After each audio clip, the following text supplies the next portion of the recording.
Terima kasih Anda masih bersama kami di iNews Today. Pemirsa, Polda Sumatera Barat bersiap menghadapi laporan terkait kasus tewasnya Afif Maulana. Ya, sebelumnya laporan diajukan LBH Padang ke Divisi Propam Polri.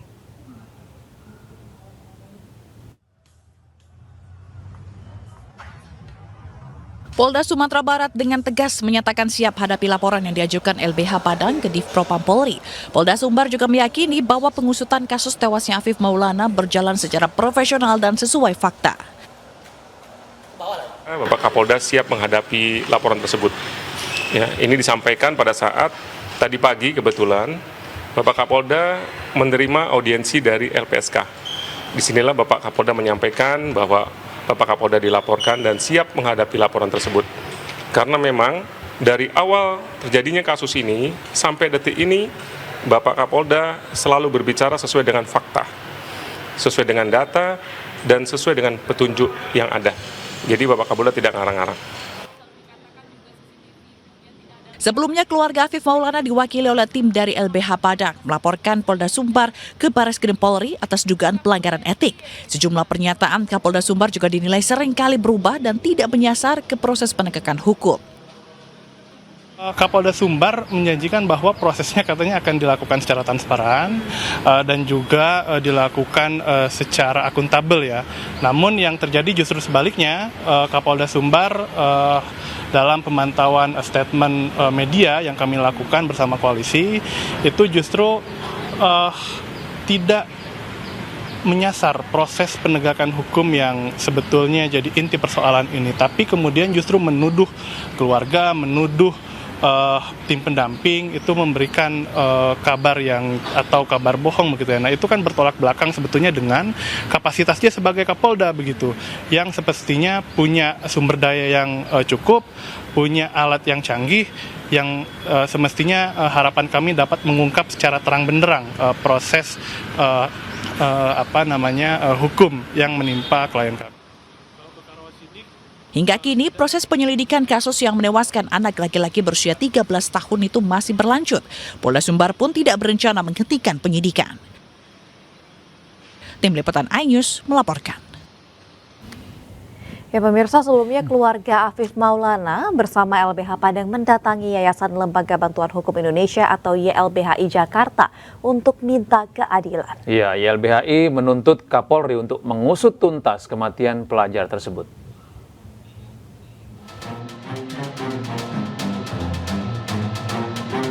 Yayasan Lembaga Bantuan Hukum Indonesia atau YLBHI Jakarta mengungkapkan perkembangan kasus Afif Maulana, korban dugaan kekerasan oknum polisi di Padang, Sumatera Barat. YLBHI membantah pernyataan Polda Sumatera Barat mengenai bahwa Afif Maulana tewas akibat melompat dari jembatan Kuranji karena diduga menghindari kejaran polisi saat tawuran. Yang baru dia akui hanya penyiksaan di Polsek Kuranji.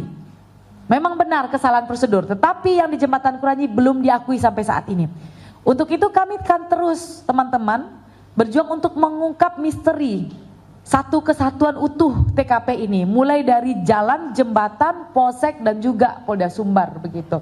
Nah, ini yang kami sedang upayakan dan memang kami merasa bahwa Polda sangat tergesa-gesa. Mereka baru memeriksa sekian saksi, baru ayah korban yang diperiksa, lalu ada saksi F yang diperiksa, ada saksi A yang diperiksa. Saksi F dan saksi A ini diamankan di Polsek Kuranji. Belum ada pemeriksaan terhadap saksi-saksi lain yang diamankan juga. Dan kemudian sudah memeriksa anak buahnya yang katanya 45 orang itu. Lalu bagaimana mungkin dengan hanya memeriksa sekian orang itu belum tahu utuh ceritanya, polisi tiba-tiba sudah ambil kesimpulan lompat, sudah ambil kesimpulan kepeleset, atau sudah ambil kesimpulan kemudian kasus ini adalah tidak ada dugaan tindak pidananya. Di situ kami merasa sangat aneh teman-teman begitu. Ada 9 pola modus dan tipikal yang sama ditemukan Yayasan Lembaga Bantuan Hukum Indonesia dalam kasus Afif Maulana dengan kasus kekerasan sebelumnya. Polisi kerap melakukan penyangkalan, penghilangan CCTV atau barang bukti. Lambatnya pengungkapan kepolisian, tidak adanya proses pidana, dan membuat nama institusi Polri kembali tercoreng, apalagi korban adalah anak di bawah umur. Nah, dari peristiwa AM ini dan 17 anak lainnya, YLBHI menemukan setidaknya ada 9. Ada 9 kesamaan ke 9 modus, 9 tipikal di mana itu sama karakternya. Yang pertama, karakter di kasus AM yang sama dengan peristiwa Oki, Brigadir J di kasus Sambo dan lain-lainnya. Pertama, ada penyangkalan. Pasti dari awal tuh penyangkalan, tidak ada apa-apa, SOP-nya benar. Tidak ada unsur di mana curiosity, penasaran. Tidak ada unsur sesuai dengan SOP di mana polisi wajib menyelidiki. Itu jelas pelanggaran SOP kepolisian sejak awal. Setiap proses penyiksaan wajib dihukum maksimal, apalagi pelakunya aparat. Ya.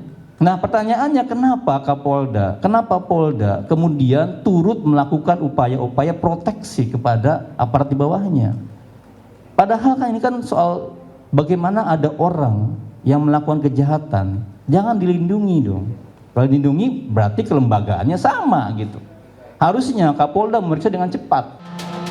YLBHI menuntut agar Kapolri mengungkap secara transparan kasus anak Afif Maulana ini. Dari Jakarta, Steven Patinama, Guntur Zulkarnadi, iNews melaporkan. Ya pemirsa, karut-marut penyebab kematian Afif Maulana hingga kini masih terus bergulir. Ya, Afif ditemukan tewas di bawah jembatan Batang Kuranji, Kota Padang, Sumatera Barat pada 9 Juni lalu. Diduga oleh LBH Padang dan juga keluarga bahwa Afif tewas akibat dianiaya oknum polisi. Namun pihak Polda Sumbar membantah. Lantas apa yang sebenarnya terjadi? Berikut ulasan kasus tewasnya Afif Maulana untuk Anda.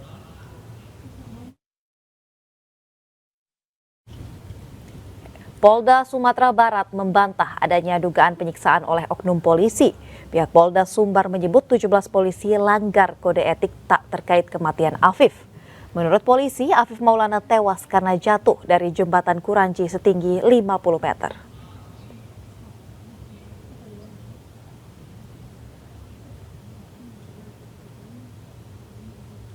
Selain itu, Polda Sumatera Barat juga menyebutkan Sungai Dangkal menyebabkan Afif lebam-lebam. Sementara itu, CCTV di TKP tewasnya Afif telah terhapus. Namun kepolisian masih terus menyelidiki kasus tewasnya Afif.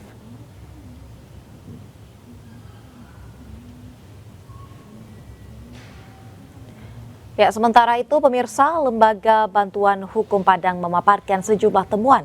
Di antaranya, pertama, Afif dikelilingi anggota kepolisian yang memegang rotan dan teman korban tidak melihat Afif lagi. Kedua, Afif tewas diduga akibat penganiayaan sebelum jatuh dari jembatan karena ada bekas jejak sepatu orang dewasa. Kesimpulan akibat tewasnya Afif dari Polda Sumbar terkesan tergesa-gesa karena seluruh saksi belum diperiksa.